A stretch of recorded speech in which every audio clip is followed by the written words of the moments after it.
Ciao ragazzi, io sono Riccardo, bentornati nel mio canale YouTube. Oggi ho comprato questo piccolo cacciavite di precisione elettrico della Parkside. L'ho comprato al Lidl, l'ho pagato 14,99 € e oggi è il 20 luglio 2023. È un piccolo cacciavite che serve per smontare tutte quelle viti piccole che richiedono precisione, per esempio occhiali, componenti elettronici e tanto altro. Ora vi farò vedere come è fatto, quello che troviamo all'interno della confezione, lo metteremo alla prova e valuteremo se è un prodotto valido da acquistare oppure no. Iniziamo. E allora guardiamo quindi il prodotto, guardiamo la confezione e l'illustrazione. Come vediamo c'è l'immagine del piccolo cacciavite, un esempio dei vari inserti e i tipi di intaglio, quindi 20 inserti da 4 mm. Apriamo la confezione, vi faccio vedere pure quello che c'è scritto nella parte in italiano. Quindi cacciavite di precisione elettrico, ottimo per la riparazione di computer, tablet, portatili eccetera, con luce di lavoro LED integrata, due tasti per passare facilmente dalla rotazione elettrica a destra, quindi per avvitare, oppure a sinistra, quindi per svitare. Porta utensili a magnete, arresto automatico del mandrino, funziona con due batterie di tipo AAA, quindi le mini stilo incluse nella confezione, quindi già inserite e assicurate. Ora vi faccio vedere, praticamente c'è un pezzettino di carta che interrompe i contatti. È tutto contenuto all'interno di una pratica custodia con tacche chiare per i bit, praticamente riferimenti del tipo di inserto, quindi dove vanno messi. Qua c'è l'elenco di tutti i tipi di inserti, poi la coppia digitale, quindi con la rotazione automatica, e di 0,2 Nm. Invece manualmente, quindi utilizzandolo come un cacciavite, arriveremo fino a 3 Nm, che già per il tipo di impiego sono tantissimi.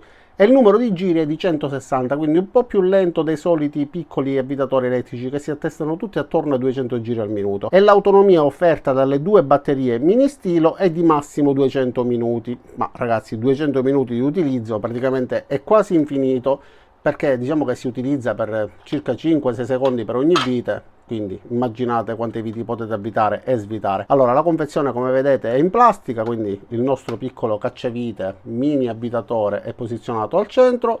Lo rimuoviamo. Questi sono gli inserti, queste sono le tacche chiare a cui si riferiscono, quindi con il nome degli inserti. Rimuovendo questa parte accediamo anche al manuale di istruzioni, che è posizionato nella parte più giù. Quindi se avete dei dubbi eventualmente potete leggerlo, vi consiglio anche di conservarlo perché ci sono le informazioni per l'assistenza e tanto altro. Ma ora passiamo al nostro piccolo cacciavitino. Allora, dimensioni super giù standard come tutti i piccoli avvitatori di questo tipo, io ne avrò almeno una quindicina, e sia come peso che come dimensioni praticamente uguale. Anche per quanto riguarda la solidità, quindi la prima impressione che mi dà tenendolo fra le mani. Però non troviamo nella parte posteriore il classico ingresso USB di tipo C per poterlo ricaricare, perché all'interno troviamo le batterie e come vedete qua dentro c'è un pezzettino di carta. Questa è la sicurezza che abbiamo, che le batterie non vadano a fare contatto, quindi non si possono né scaricare e nemmeno ossidare. Quindi si inseriscono normalmente all'interno, poi si riavvita e a questo punto potremmo utilizzarlo. Per poter avvitare bisogna premere questo tastino, per svitare invece quest'altro tastino, e non abbiamo nessun altro comando, né regolazione della coppia, nemmeno attivazione dei LED né altro, perché i LED si attivano automaticamente quando premeremo questo tastino. Allora lo avvio, cercate di guardare la parte centrale, vedrete questo alloggio esagonale che ruoterà. Contemporaneamente si accendono anche i LED, quindi illuminano la zona. Sono solo due LED, solitamente ce ne sono o 3 o 4, ma già due comunque diciamo che vanno bene. È difficile fare certi lavori al buio, però nel caso in cui non dovessimo vederci bene, perché abbiamo delle ombre eccetera, con questo riusciamo a vederci un po' meglio. Guardiamo anche la rotazione. Considerate che questi inserti vanno inseriti a scorrimento e che il tutto ha un minimo di gioco, quindi se voi lo fate ruotare a vuoto in questo modo potrebbe risultare storto. E infatti un minimo sembra storto. Poco fa ne ho utilizzato un altro, perché già l'ho usato, l'ho messo al lavoro, non mi ricordo quale fosse, ed era leggermente più evidente. Quindi con questo per esempio sembra completamente storto, ma se voi lo tenete misteriosamente diventa dritto, perché non ha più il gioco, quindi non è più libero di muoversi in questo modo. Quindi se si orienta verso sinistra ruotando ovviamente sembrerà storto. Lo stesso se va verso destra deve essere posizionato perfettamente al centro. Comunque durante l'utilizzo perfettamente dritto. Quindi per poter ruotare in senso antiorario premeremo quest'altro tasto, e per avvitare questo frontale. Intuitivo e facilissimo. L'unica noia di questo tipo di tastini è che, siccome si può utilizzare anche manualmente, mentre si avvita involontariamente, come vedete col pollice o con l'indice, si rischia di premerli, quindi si ruota involontariamente. Però bisogna fare attenzione bisogna impugnarlo dalla parte estrema, quindi senza interessare i tastini, oppure dalla parte proprio vicino a dove c'è la punta. Per quanto riguarda l'alloggiamento, è magnetico, ha un'ottima tenuta. Ok, scuotendolo in modo esagerato, ma è una cosa anomala, diciamo che non è normale fare questo tipo di lavoro. Il magnete ha un'ottima tenuta, riesce a reggere perfettamente. Bisogna vedere se questa magnetizzazione riesce a raggiungere anche un'eventuale vite. Utilizziamo queste perché ho smontato un aggeggio, un sacco di viti sparse. E no, non si riesce a trasferire la parte magnetica alla vite, ma se abbiamo un magnetizzatore possiamo utilizzarlo in modo da rendere magnetica la parte finale, quindi il solo inserto. E ho fatto pure un video per come magnetizzarli. Comunque basta eventualmente avvicinarli ad un forte magnete, per esempio sotto questa lampada ho questo magnete molto forte. Facendo in questo modo sto magnetizzando la punta, volendo posso anche avviare la rotazione.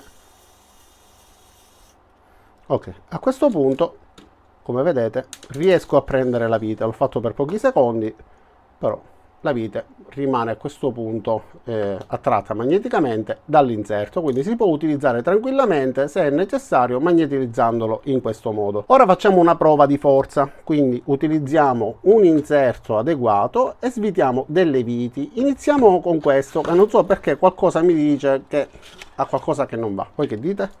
Sembra che la batteria si sia gonfiata un poco. Questo è un power bank sempre della Lidl con il pannellino solare. L'ho lasciato in macchina, ho sbagliato in realtà perché dovevo riflettere sul calore eccessivo, quindi pericolosissimo, fate attenzione, non lasciateli mai in macchina come ho fatto io, i dispositivi con batteria a litio. Quindi questa ora va smaltita correttamente. Svitiamo queste viti. Per poter svitare questa vite io devo girare manualmente oppure posso premere questi tastini. Avendo 0,3 Nm di coppia, in teoria potrebbe anche non riuscire a svitarlo. E infatti non riesce. Col secondo impulso è riuscito. Come vedete è anche molto veloce. Nel caso in cui però vogliamo svitarlo con sicurezza, basta fare il primo mezzo giro in questo modo e poi continuare a svitare semplicemente premendo il tastino.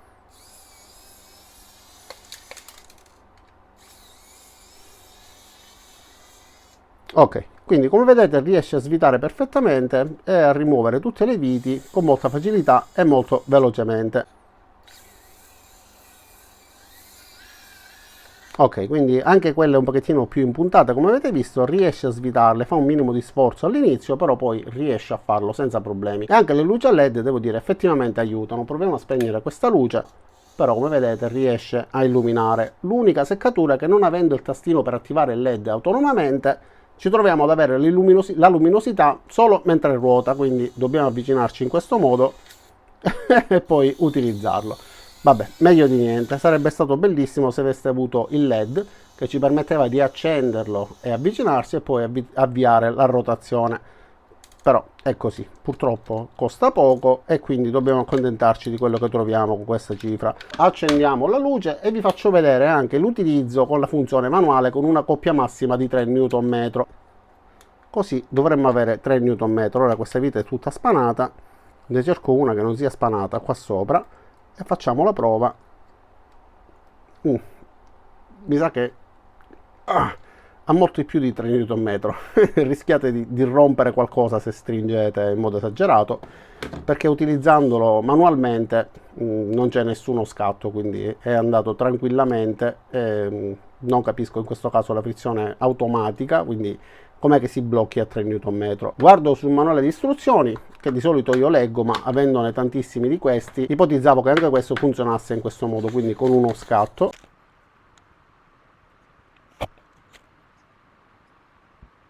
No, non sono riuscito a trovare nessuna informazione nemmeno qua. È vero, ho letto velocemente, ma se ci fosse stato me ne sarei accorto. Allora, ho preparato questa vite su questo pezzo di legno. Vi faccio un esempio con questo avvitatore, anche se questo è diverso. Questo ha anche la coppia regolabile. In questo modo, come vedete, scatta. E questi sono 8 Nm, quindi io posso ruotare in questo modo, oppure in quest'altro modo, avendo una frizione elettronica, oppure così, avendo degli scatti che non mi fanno andare oltre gli 8 Nm. Con questo invece no ragazzi, si avvita addirittura, guardate, mi è diventato qua con il segno di quanto ho stretto forte. E lo stesso svitando riesco ad avvitare e svitare superando gli 8 Nm, praticamente con questa si ferma e con quello va ancora. Sì, quindi ha solamente la coppia per quanto riguarda la coppia digitale. Poi forse bisogna tenere premuto il tastino? Boh. No, assolutamente no. Assolutamente sto mettendo una buona forza e va bene, quindi vuol dire che riusciamo a svitare e avvitare anche quelle viti che siano impuntate e difficili da svitare, e con questo riusciamo a farlo. Però se voi vi affidate allo scatto ruotando, come avete visto con questo modello, allora rischiate di danneggiare qualcosa, almeno su questo esemplare. Però per quanto riguarda comunque il piccolo cacciavitino, sinceramente devo dire funziona bene. Ora questa vite io l'ho stretta in modo abbondante, proviamo a dare mezzo giro. No, in questo caso non riesce, con la plastica non riesce. Va bene per i componenti elettronici, come avete visto è riuscito tranquillamente ad avvitare e svitare. Con questo lo faremo ovviamente in un istante, riesce a svitarlo subito con l'inserto giusto. Quindi per ogni lavoro ci vuole ovviamente lo strumento adatto. Questo serve per piccole viti, quindi un piccolo cacciavite di precisione, che però obiettivamente per 15 euro è fatto bene. Ce ne sono che costano di più, ovviamente hanno anche la ricarica USB, ci permettono di lavorare sotto carica oppure di lavorare sfruttando la carica della batteria. In questo caso siamo vincolati all'utilizzo delle due mini stilo. Conviene sempre mettere due batterie di scorta all'interno di questo contenitore per evitare di rimanere a secco proprio quando ci serve. E in poche parole, lo consiglio oppure no? Sì, lo consiglio decisamente. Sinceramente per quello che deve fare va bene. Quindi per lavorare su componenti che abbiano delle piccole viti, come possono essere tablet, computer, droni, cellulari, il fatto di avere le batterie intercambiabili anziché ricaricabili potrebbe essere una buona idea. Quella che io preferisco sinceramente è la batteria ricaricabile, che in molti funzionano anche sotto carica, ma in tantissimi no. Se non si ricarica la batteria non funziona, bisogna staccare il cavo USB. In questo caso basta portare due batterie di ricambio, comunque averle in casa, e nel caso in cui ci servano in un attimo si cambiano ed è sempre pronto per lavorare. Quindi ci sono i pro e i contro in tutte e due le situazioni. Per il resto, come piccolo cacciavitino, per la dotazione che abbiamo, con diversi inserti con gli intagli più diffusi di quelli piccoli, e per quanto riguarda il funzionamento va benissimo. Se avesse avuto questo scatto a 3 Nm sarei stato più contento, però per il resto devo dire è onesto, 15 euro va benissimo. A questa cifra non ne trovate, si trovano tutti che costano dai 30 euro in su, anche se hanno delle caratteristiche in più, però costano di più. Se voi non dovete utilizzare quelle caratteristiche, questo è più che sufficiente. Detto questo, non mi rimane che ringraziarvi di aver visto questo video fino in fondo. Vi invito ad iscrivervi al mio canale e mettere mi piace cliccando qua giù. Cliccate anche sulla campanella dopo esservi iscritti e ci vediamo tutti nei prossimi caricamenti. Ciao da Riccardo e a presto!